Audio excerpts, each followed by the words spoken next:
zava-dehibe ho an'ny fitondram-panjakana indrindra ho an'ny ministerany fampananan'asa, ny fampanana ara-teknika ary ny fampanana arakasa ny fisiany izao journée de l'emploi et de la formation zao zay mandritra ny roa andro. Tsy voahelitsika izay no nahita ihany koa ny fikarakarana ny journée du web et de l'externalisation dia toy indray zao misy an'ity journée de l'emploi et de la formation ity eo amin'ny tolotrasa mihoatra ny arivo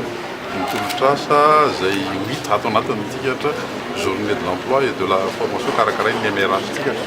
tanao am'izany fa zava-dehibe zany ho an'ny tanora malagasy. Ny zavatra tiana tsipihana anankiray io dia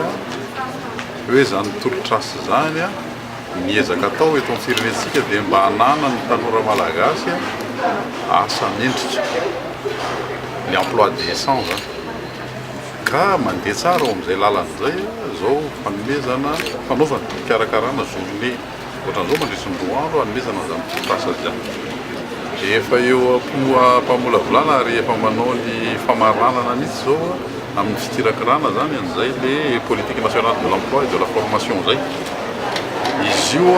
zavatra efa nandritry ny volana maro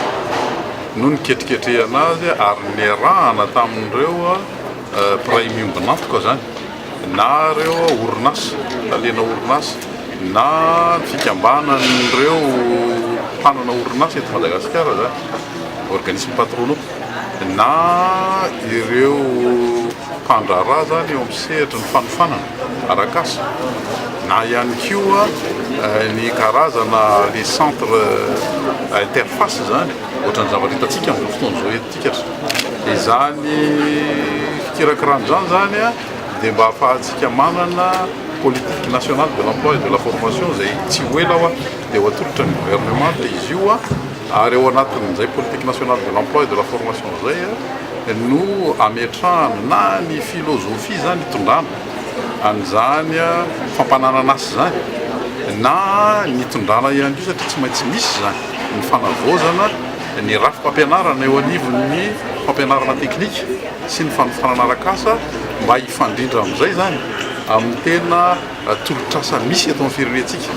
Efitsika efa manana ny PND amin'izao fotoana izao ao anatin'ny PND voafaritra misy hoe 12 pôles de croissance dia akoatran'izay le 12 pôles de croissance zay misy le 5 axes majeurs fa ny zavatra anankiray koa angamba ny tiana tsipihana